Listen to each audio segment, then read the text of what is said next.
O Grande Conflito, capítulo 29. Por que existe o sofrimento? Para muitos espíritos, a origem do pecado e a razão de sua existência são causa de grande perplexidade. Veem a obra do mal, com seus terríveis resultados de miséria e desolação, e põem em dúvida como tudo isso possa existir sob o reinado de um ser que é infinito em sabedoria, poder e amor. Eis um mistério, para o qual não encontram explicação. E em sua incerteza e dúvida, tornam-se cegos para verdades plenamente reveladas na Palavra de Deus e essenciais à salvação. Existem os que, em suas pesquisas concernentes à existência do pecado, se esforçam por esquadrinhar aquilo que Deus nunca revelou. Por isso, não encontram solução para suas dificuldades. E os que mostram tal disposição para a dúvida e cavilação aproveitam-se disto como desculpa para rejeitar as palavras das Sagradas Escrituras. Outros, entretanto, deixam de ter a compreensão satisfatória a respeito do grande problema do mal devido a terem a tradição e a interpretação errônea obscurecido o ensino da Bíblia relativo ao caráter de Deus, à natureza de seu governo e aos princípios que regem seu trato com o pecado. É impossível explicar a origem do pecado de maneira a dar a razão de sua existência. Todavia, bastante se pode compreender em relação à origem, bem como à disposição final do pecado, para que se faça amplamente manifesta a justiça e benevolência de Deus em todo o seu trato com o mal. Nada é mais claramente ensinado nas Escrituras do que o fato de não haver sido Deus, de maneira alguma, responsável pela manifestação do pecado, e de não ter havido qualquer retirada arbitrária da graça divina, nem deficiência no governo divino, para que dessem motivo ao irrompimento da rebelião. O pecado é um intruso, por cuja presença nenhuma razão se pode dar. É misterioso, inexplicável. Desculpá-lo corresponde a defendê-lo. Se para ele se pudesse encontrar desculpa, ou mostrar-se causa para a sua existência, deixaria de ser pecado. Nossa única definição de pecado é a que é dada na Palavra de Deus. É quebrantamento da lei. É o efeito de um princípio em conflito com a grande lei do amor, que é o fundamento do governo divino. Antes da manifestação do mal, havia paz e alegria por todo o universo. Tudo estava em perfeita harmonia com a vontade do Criador. O amor a Deus era supremo, imparcial o amor de uns para com outros. Cristo, o Verbo, o unigênito de Deus, era um com o Eterno Pai, um na natureza, no caráter e no propósito, e o único ser em todo o universo que poderia entrar nos conselhos e propósitos de Deus. Por Cristo, o Pai efetuou a criação de todos os seres celestiais. Nele foram criadas todas as coisas que há nos céus, sejam tronos, sejam dominações, sejam principados, sejam potestades. Colossenses 1,16. E tanto para com Cristo como para com o Pai, todo o céu mantinha lealdade. Sendo a lei do amor o fundamento do governo de Deus, a felicidade de todos os seres criados dependia de sua perfeita harmonia com seus grandes princípios de justiça. Deus deseja de todas as suas criaturas serviço de amor, homenagem que brote de uma apreciação inteligente de seu caráter. Ele não tem prazer em uma submissão forçada e a todos confere vontade livre para que possam prestar-lhe serviço voluntário. Houve, porém, um ser que preferiu perverter essa liberdade. O pecado originou-se com aquele que, abaixo de Cristo, fora o mais honrado por Deus e o mais elevado em poder e glória entre os habitantes do céu. Antes de sua queda, Lúcifer foi o primeiro dos querubins cobridores, santo e incontaminado. Assim diz o Senhor Jeová: Tu és o aferidor da medida, cheio de sabedoria e perfeito em formosura. Estavas no Éden, jardim de Deus. Toda a pedra preciosa era tua cobertura. Tu eras querubim ungido para proteger e te estabeleci. No monte santo de Deus estavas, no meio das pedras afogueadas andavas. Perfeito eras nos teus caminhos, desde o dia em que foste criado, até que se achou iniquidade em ti. Ezequiel 28, 12 a 15. Lúcifer poderia ter permanecido no favor de Deus, ser amado e honrado por toda a hoste angélica, exercendo suas nobres faculdades, a fim de abençoar outros e glorificar o seu Criador. Mas, diz o profeta, elevou-se o teu coração por causa da tua formosura, corrompeste a tua sabedoria por causa do teu resplendor. Ezequiel 28, 17. Pouco a pouco, Lúcifer veio a condescender com o desejo de exaltação própria. Estimas o teu coração como se fora o coração de Deus.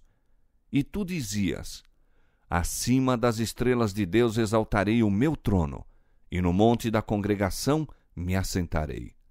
Subirei acima das mais altas nuvens, e serei semelhante ao Altíssimo.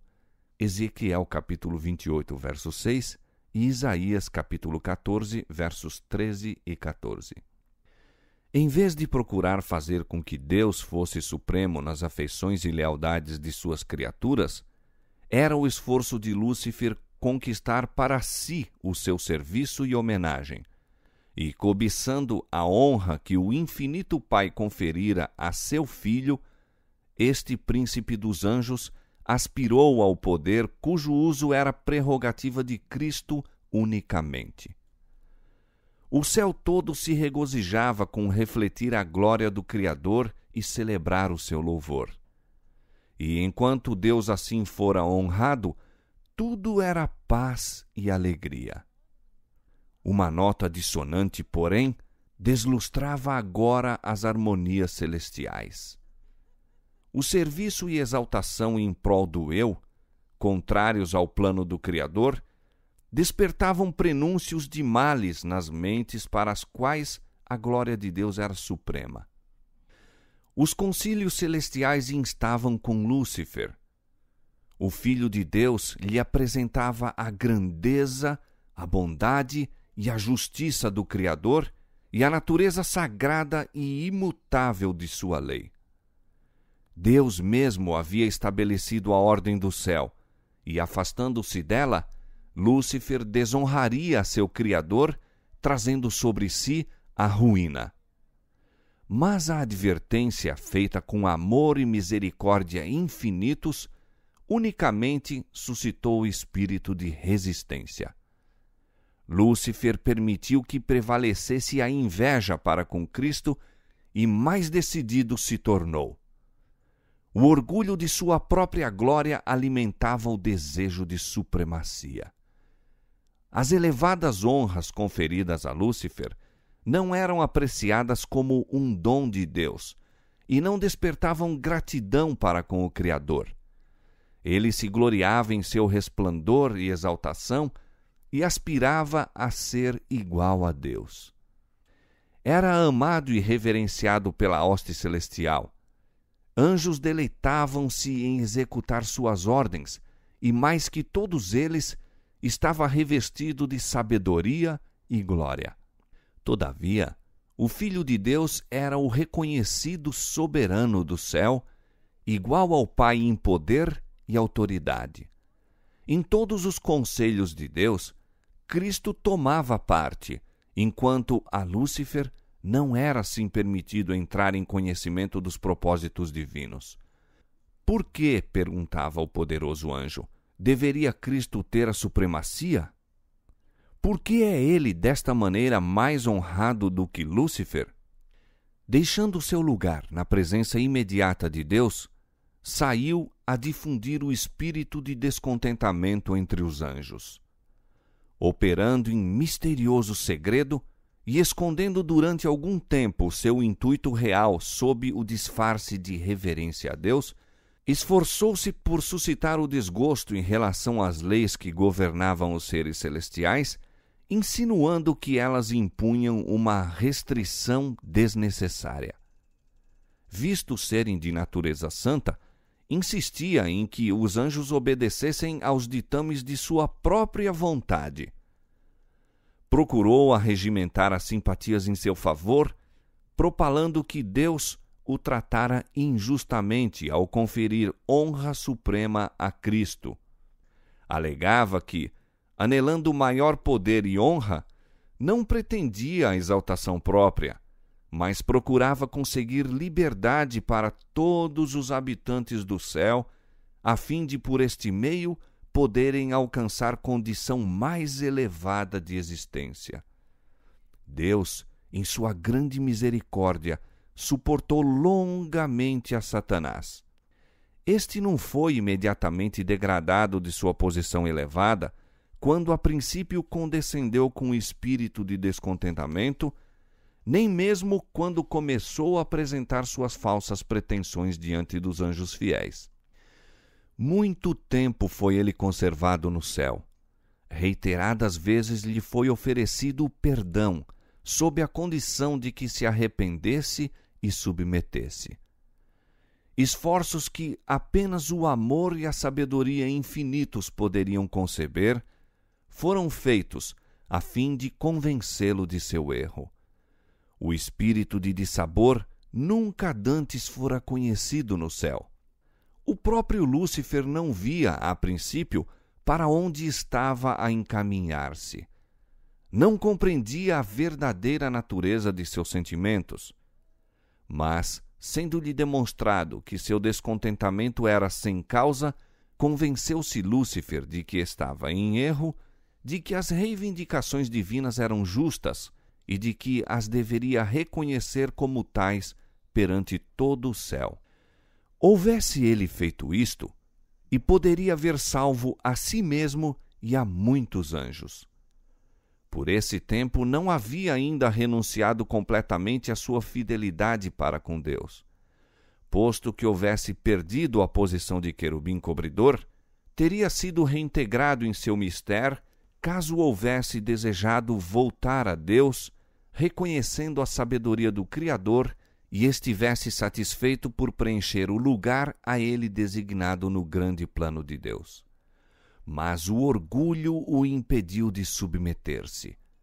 Persistentemente defendeu seu próprio caminho, sustentando que não havia necessidade de arrependimento, e entregou-se por completo ao grande conflito contra seu Criador. Todas as faculdades de sua mente superior foram então aplicadas à obra do engano, a fim de conseguir a simpatia dos anjos que tinham estado sob suas ordens. Mesmo o fato de que Cristo o advertira e aconselhara foi pervertido de maneira a servir a seus desígnios traidores. Há aqueles cuja afetuosa confiança mais íntima os ligava a ele, Satanás simulou haver sido julgado mal, que sua posição não fora respeitada e que se queria cercear-lhe a liberdade.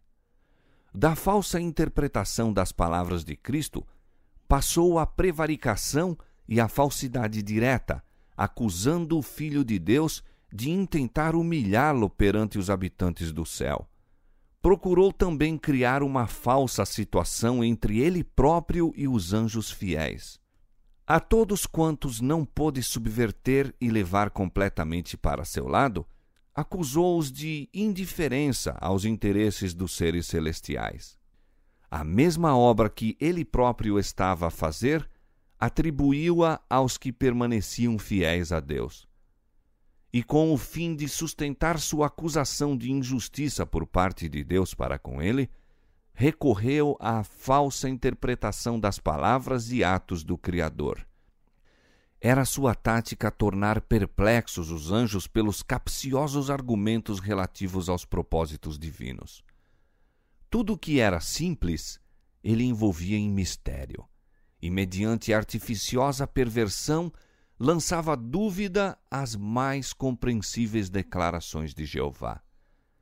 Seu elevado cargo, em tão íntimo contato com a administração divina, emprestava maior força às suas alegações e muitos eram induzidos a unir-se-lhe em rebelião contra a autoridade do céu. Deus, em sua sabedoria, permitiu que Satanás levasse avante sua obra até que o espírito de dissabor amadurecesse em ativa revolta.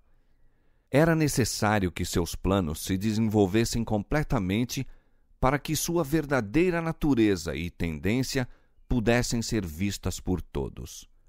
Como querubim ungido, Lúcifer fora altamente exaltado, grandemente amado pelos seres celestiais, era forte sua influência sobre eles. O governo de Deus incluía não somente os habitantes do céu, mas de todos os mundos que ele havia criado. E Satanás pensou que se ele pôde levar consigo os anjos do céu à rebelião, poderia também levar os outros mundos. Ardilosamente apresentar ao lado da questão que lhe dizia respeito, empregando sofismas e fraude, a fim de atingir seus objetivos. Seu poder para enganar era muito grande, e disfarçando-se sob o manto da falsidade, obtivera vantagem. Mesmo os anjos fiéis não lhe podiam discernir perfeitamente o caráter ou ver para onde levava a sua obra. Satanás fora altamente honrado, sendo todos os seus atos de tal maneira revestidos de mistério que difícil era desvendar aos anjos a verdadeira natureza de sua obra. Antes que se desenvolvesse completamente, o pecado não parecia o mal que em realidade era. Até ali, não ocorrera ele no universo de Deus, e os seres santos não tinham qualquer concepção de sua natureza e malignidade. Não podiam discernir as terríveis consequências que resultariam de se pôr de parte a lei divina. Satanás, a princípio, ocultara sua obra sob uma profissão capciosa de lealdade a Deus. Alegava estar procurando promover a honra de Deus, a estabilidade de seu governo e o bem de todos os habitantes do céu. Ao mesmo tempo em que incutia o descontentamento no espírito dos anjos a eles subordinados, dava astutamente a impressão de que estava procurando remover o dissabor. Quando insistia em que se fizessem mudanças na ordem e nas leis do governo de Deus, era sob o pretexto de serem elas necessárias a fim de preservar a harmonia no céu. Em seu trato com o pecado, apenas podia Deus empregar a justiça e a verdade. Satanás podia fazer uso daquilo que Deus não usaria, lisonja e engano. Procurara falsificar a palavra de Deus e representara falsamente seu plano de governo perante os anjos, alegando que Deus não era justo ao estabelecer leis e regras aos habitantes do céu. Que, exigindo de suas criaturas submissão e obediência, estava meramente procurando a exaltação de si próprio. Portanto, deveria ser demonstrado perante os habitantes do céu, bem como de todos os mundos, que o governo de Deus é justo e perfeita a sua lei. Satanás fizera parecer que estava procurando promover o bem do universo. O verdadeiro caráter do usurpador e seu objetivo real deveriam ser por todos compreendidos. A discórdia que o seu próprio procedimento determinara no céu imputou a Satanás à lei e ao governo de Deus. Todo o mal declarou ele ser resultante da administração divina. Alegou ser seu próprio objetivo melhorar os estatutos de Jeová. Conseguintemente, necessário era que demonstrasse a natureza de suas pretensões, provando o efeito de suas propostas mudanças na lei divina. A sua própria obra deveria condená-lo. Satanás pretendeu desde o princípio que não estava em rebelião. Todo o universo deveria haver um enganador desmascarado. Mesmo quando foi decidido que ele não mais poderia permanecer no céu, a sabedoria infinita não destruiu a Satanás. Visto que apenas o serviço do amor pode ser aceito por Deus, a submissão de suas criaturas deve repousar em uma convicção sobre a sua justiça e benevolência. Os habitantes do céu e de outros mundos, não estando preparados para compreender a natureza ou consequências do pecado, não poderiam ter visto, então, a justiça e misericórdia de Deus com a destruição de Satanás. Houvesse ele sido imediatamente excluído da existência, e teriam servido a Deus antes por temor do que por amor. A influência do enganador não teria sido destruída por completo, tampouco o espírito de rebelião se teria desarraigado totalmente. Devia-se permitir que o mal chegasse a sazonar. Para o bem do universo inteiro, através dos séculos sem fim, devia Satanás desenvolver mais completamente seus princípios para que suas acusações contra o governo divino pudessem ser vistas sob sua verdadeira luz por todos os seres criados e para sempre pudessem ser postas acima de qualquer dúvida a justiça e misericórdia de Deus e a imutabilidade de sua lei. A rebelião de Satanás deveria ser uma lição para todo o universo por todos os séculos vindouros, um testemunho perpétuo da natureza e terríveis resultados do pecado. A consequência do governo de Satanás, seus efeitos tanto sobre os homens como sobre os anjos, mostraria qual o fruto de rejeitar a autoridade divina. Testificaria que da existência do governo de Deus e de sua lei dependem o bem-estar de todas as criaturas que ele fez. Desta arte, a história desta terrível experiência de rebelião devia ser perpétua salvaguarda a todos os santos seres, impedindo-os de serem enganados quanto à natureza da transgressão, livrando-os de cometer pecado e sofrer o seu castigo. Até ao final mesmo da controvérsia no céu, o grande usurpador continuou a justificar-se. Quando foi anunciado que, juntamente com todos os que com ele simpatizavam, deveria ser expulso das habitações de bem-aventurança, o chefe rebelde confessou então ousadamente seu desdém pela lei do Criador.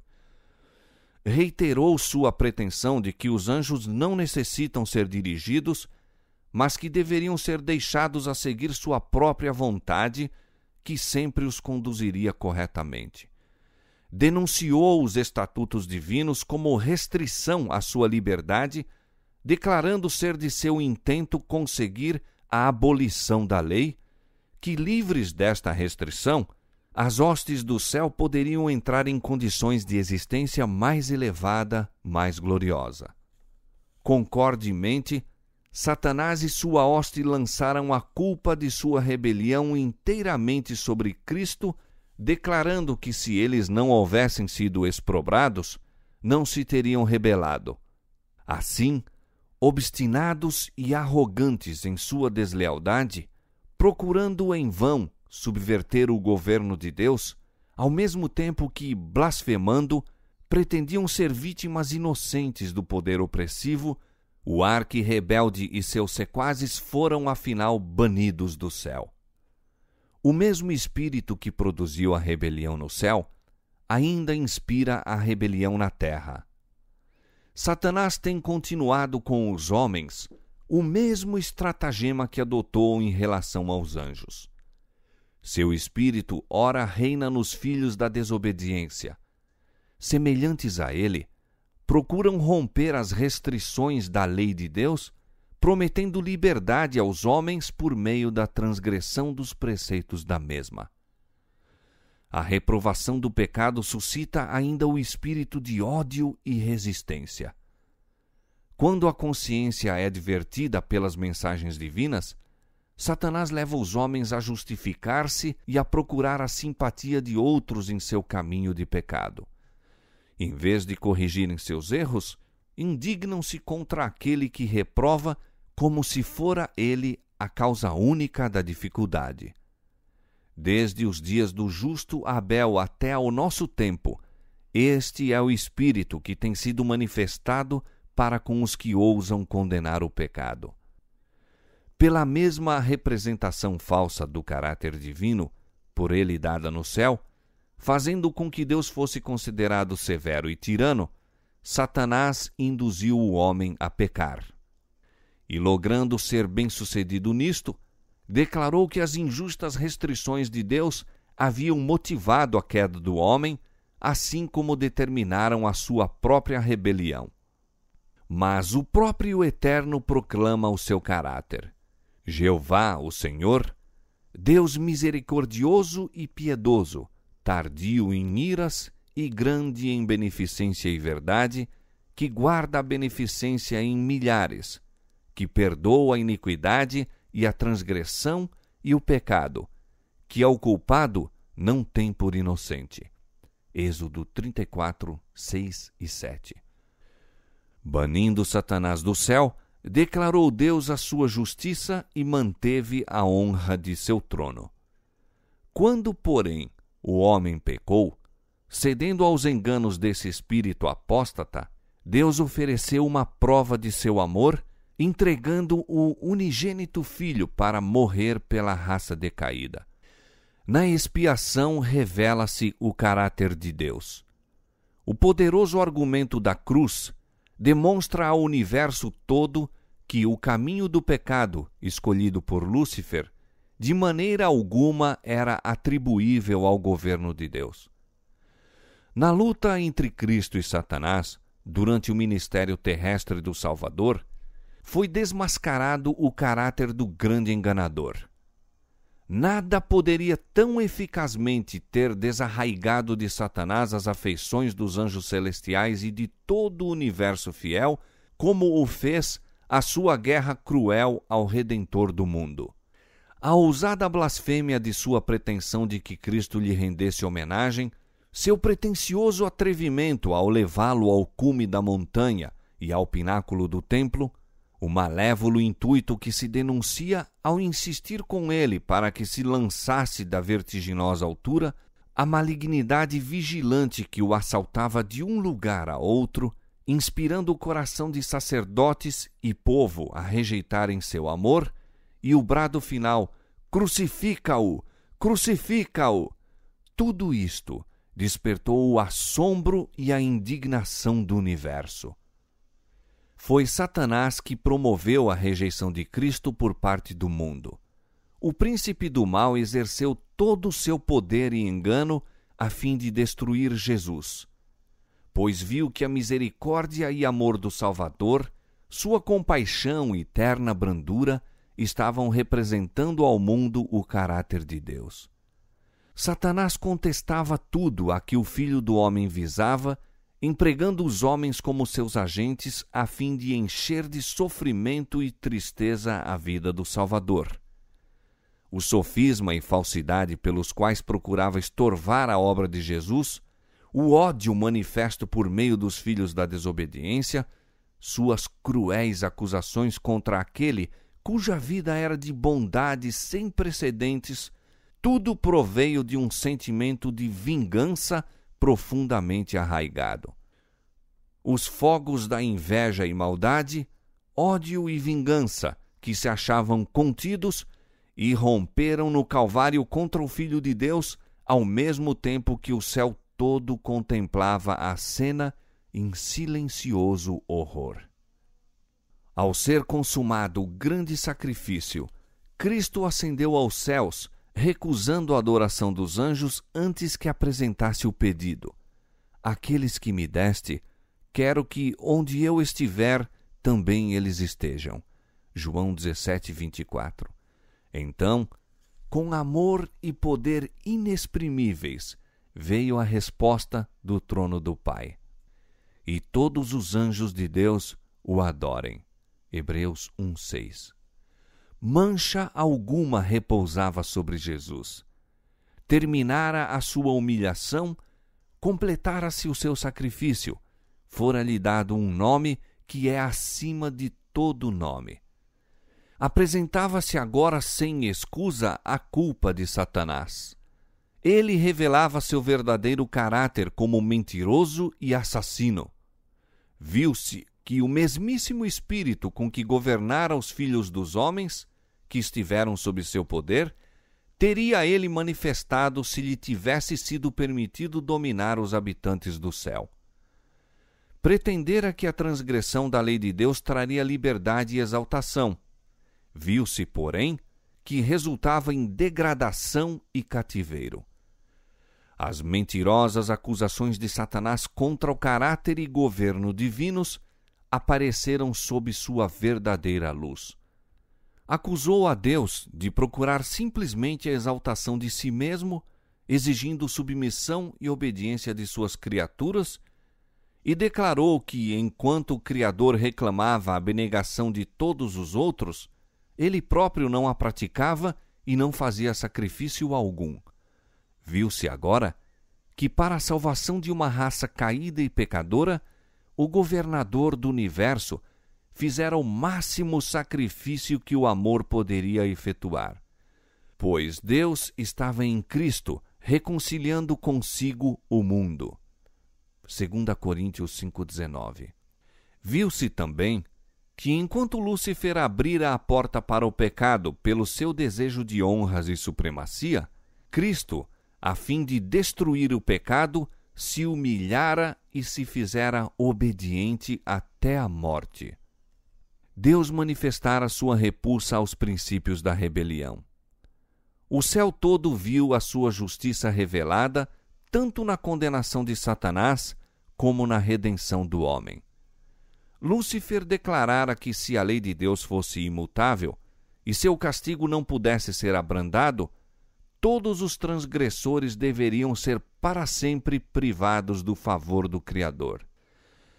Alegara que a raça pecadora se colocara para além da redenção e, conseguintemente, era sua legítima presa. A morte de Cristo, porém, era um argumento em prol do homem, argumento que se não poderia refutar. A pena da lei recaiu sobre aquele que era igual a Deus, ficando livre o homem para aceitar a justiça de Cristo e, por uma vida de arrependimento e humilhação, triunfar como o Filho de Deus sobre o poder de Satanás. Assim, Deus é justo e justificador de todos os que creem em Jesus. Mas não foi meramente para efetuar a redenção do homem que Cristo veio à terra e aqui sofreu e morreu. Veio para engrandecer a lei e torná-la gloriosa.